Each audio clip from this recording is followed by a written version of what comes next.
ಶ್ರೀ ಪುರುಷೋತ್ತಮ ಮಾಸದಲ್ಲಿ ವಿಶೇಷವಾಗಿ ಈ 33 ನಾಮಗಳನ್ನು ಜಪಿಸುತ್ತಾರೆ. 33 ನಾಮಗಳಿಂದ ದಿನನಿತ್ಯವೂ ವಿಧ ವಿಧವಾದ ಅರ್ಚನೆಗಳನ್ನು ಮಾಡಬಹುದು. ಅರಿಶಿನ, ಕುಂಕುಮ, ಹಣ್ಣುಗಳು, ಪತ್ರೆ, ಪುಷ್ಪ, ಡ್ರೈ ಫ್ರೂಟ್ಸು, ನಾಣ್ಯಗಳು, ಈ ಥರ ನಿಮಗೆ ಯಾವುದು ಅನುಕೂಲವಾಗಿ ಇರುತ್ತೋ ಅದರಲ್ಲಿ 33 ನಾಮಗಳಿಂದ ಅಧಿಕ ಮಾಸ ಪೂರ್ತಿ ಮಾಡಬಹುದು. ಓಂ ಶ್ರೀ ವಿಷ್ಣವೇ ನಮಃ.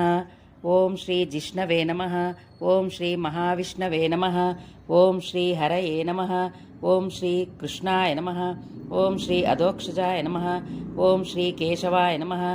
ಓಂ ಶ್ರೀ ಮಾಧವಾಯ ನಮಃ. ಓಂ ಶ್ರೀ ರಾಮಾಯ ನಮಃ. ಓಂ ಶ್ರೀ ಅಚ್ಯುತಾಯ ನಮಃ. ಓಂ ಶ್ರೀ ಪುರುಷೋತ್ತಮಾಯ ನಮಃ. ಓಂ ಶ್ರೀ ಗೋವಿಂದಾಯ ನಮಃ. ಓಂ ಶ್ರೀ ವಾಮನಾಯ ನಮಃ. ಓಂ ಶ್ರೀ ಶ್ರೀಧರಾಯ ನಮಃ. ಓಂ ಶ್ರೀ ಶ್ರೀಕಂಠಾಯ ನಮಃ. ಓಂ ಶ್ರೀ ವಿಶ್ವಸಾಕ್ಷಿಣೇ ನಮಃ. ಓಂ ಶ್ರೀ ನಾರಾಯಣಾಯ ನಮಃ. ಓಂ ಶ್ರೀ ಮಧುರಿಪವೇ ನಮಃ. ಓಂ ಶ್ರೀ ಅನಿರುದ್ಧಾಯ ನಮಃ. ಓಂ ಶ್ರೀ ತ್ರಿವಿಕ್ರಮಾಯ ನಮಃ. ಓಂ ಶ್ರೀ ವಾಸುದೇವಾಯ ನಮಃ. ಓಂ ಶ್ರೀ ಜಗದ್ಯೋನಯೇ ನಮಃ. ಓಂ ಶ್ರೀ ಶೇಷತಲ್ಪನಿವಾಸಿನೇ ನಮಃ. ಓಂ ಶ್ರೀ ಸಂಕರ್ಷಣಾಯ ನಮಃ. ಓಂ ಶ್ರೀ ಪ್ರದ್ಯುಮ್ನಾಯ ನಮಃ. ಓಂ ಶ್ರೀ ದೈತ್ಯಾರಯೇ ನಮಃ. ಓಂ ಶ್ರೀ ಮುಖಾಯ ನಮಃ. ಓಂ ಶ್ರೀ ಜನಾರ್ದನಾಯ ನಮಃ. ಓಂ ಶ್ರೀ ಧರಾಧರಾಯ ನಮಃ. ಓಂ ಶ್ರೀ ಗರುಡಧ್ವಜಾಯ ನಮಃ. ಓಂ ಶ್ರೀ ಹೃಷಿಕೇಶಾಯ ನಮಃ.